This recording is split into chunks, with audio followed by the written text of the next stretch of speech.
All right, so I'm back, and of course, we're still in January, unfortunately. But I'm your host, D Rhino 419 or Dr. Hino 419, whichever you want to call me. And today I just want to do a review of this book that I just completed, that I just read fully, called Confessions of the Magpie Wizard. It is book one, called Infiltration, and the author is D. Benjamin Fassbinder. Hopefully, I didn't butcher your name, DB, but I'm no miracle worker. And I gotta say is that this book was a solid read. Not the best, not the worst, but it was a good read. I thoroughly enjoyed delving into the characters, especially. Hold on, I'm sorry, I'm getting ahead of myself. Let's read a synopsis for it, or summary. Is synopsis the right word? I don't know. I'm too tired to even think right now. It's been a long day. But anyway, how does such a fine, upstanding devil become one of humanity's greatest heroes? Captain Malthus of the Grim Horde had everything going for him. A well-connected father, top-tier magical talent, military glory. He should have coasted to a life of luxury among the cream of devil society. And then he threw it all away by romancing the wrong devil's daughter. With his literal neck on the line, he was exiled on a spy mission deep in the heart of human territory. They meant it to be a death sentence, but it didn't but it didn't need to be. All the half-human had to do was keep his head down and not draw attention to himself until things blew over. Shame he wasn't the type of devil to learn from his mistakes. This time, it wasn't a woman who was his downfall. It was several. Such a shame, indeed. He was such a promising young devil. So, getting back on track, I really liked how the character play was between each character when they came along.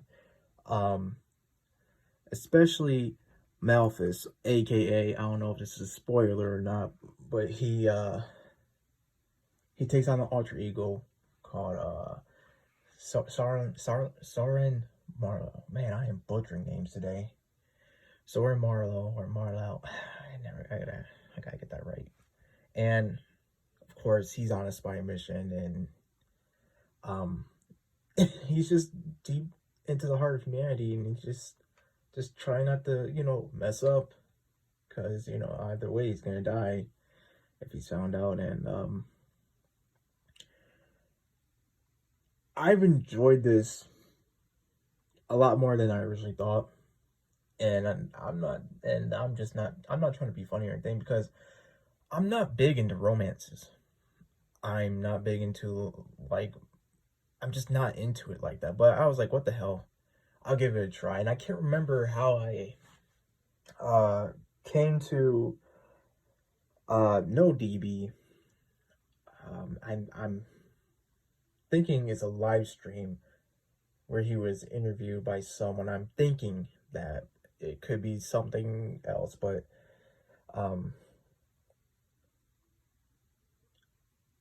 when I talked to DB about these characters, and of course among some other things, just to understand the story better, one thing in particular that stuck out to me was that there was a lot of passion with these with the story that he's telling, and it reads like events,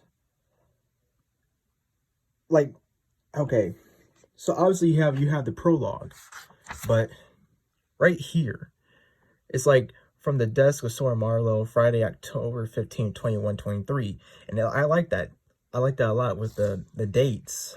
And I don't really see that a lot with books nowadays. And maybe I should do that. Maybe I should start actually doing that, because that's kind of cool. But it gives like the locations too, and what's going on. And I'm not going to spoil it for you guys. I'm just giving you the prologue of chapter 1 for a reason. But I think I'm getting way too ahead of myself. I really am. because I'm still trying to wrap my brain around with how it ended. I like that DB. I really like that epilogue. The epilogue was. I was wondering.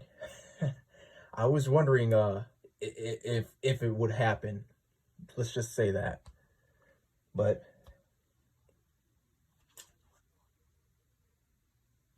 oh my gosh, what was I gonna say?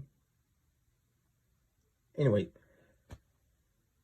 I give it a 7 out of 10. I give this book a 7 out of 10.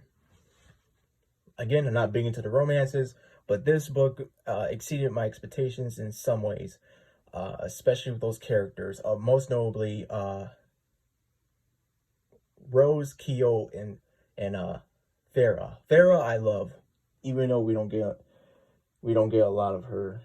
I hope. Oh man, I'm hoping we get more of her though in the other books, because Farah, oh man, I love the art of her and everything. I don't know, but there was we got Rose, Keo, Farah, Yukiko, and then there's this one Kowalski. That damn dude. And of course, I'm not gonna say that name. I'm not gonna say the next one because that's gonna be kind of a spoiler. But those are the characters that stuck out to me the most. And you get this dynamic of like situations between characters. Like, this character wants to do this thing, this character likes this character, and it's just like it's like a freaking quest line that just, it's kind of like never ending, but it's not tedious, if that makes sense. It's like, okay, it makes me come up with more questions like, how is such and such this, and what the hell's going on with that, and yada yada yada. And it's just like, it's like I'm being drip fed little small snippets and pieces of like clues, and I'm piecing them together. Now it's not like DB is trying to force you like to overwork your brain or anything like that. Don't get me wrong, but it's like, you kind of like, he how he does it is like, he kind of like puts in little things. It might be like a chapter or two away, more than likely, because it's not like, oh, chapter 5 and then you're not gonna see until like chapter 38 or something like that. And I don't think that's many. Hang on, let me check how many chapters are in here. I don't think there's, holy shit, there is. Anyway, it ain't like he's gonna put in things like from chapter 5 to like, oh yeah, remember this from chapter 5, this is in chapter 38 or 39, whatever. No, it's not like that. It's usually, it's consistent. It's consistently close, for you can for you can recall that with ease, and like, oh yeah, that makes sense. I'm starting to see the pattern here. But then sometimes when you think there is a pattern, there is no pattern. You're just making, you're just making stuff up in your head, and you're coming up with these theories too, and that's what I love.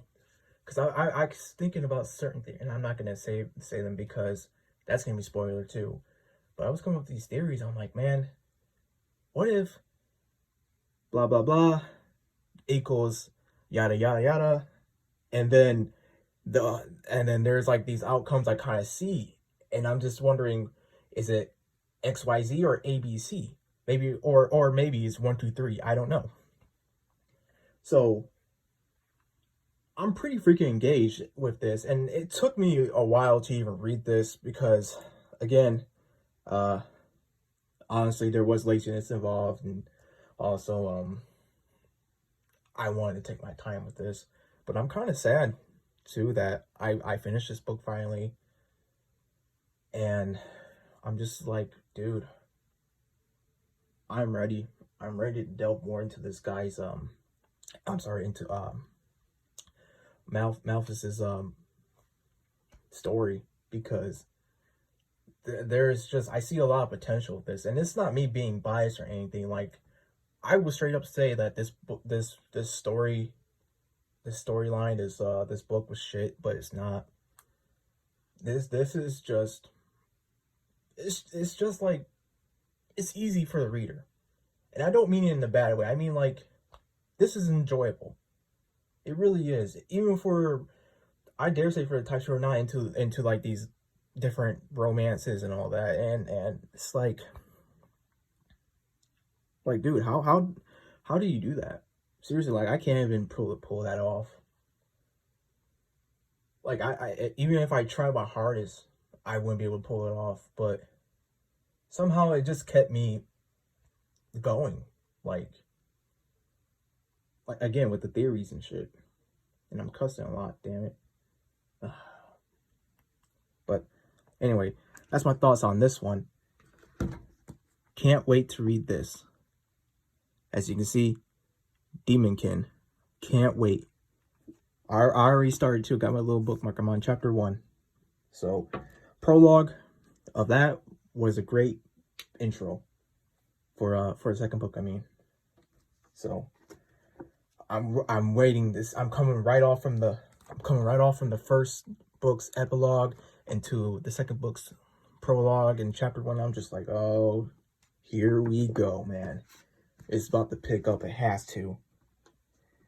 And this book is like, this book. See this first book, second book.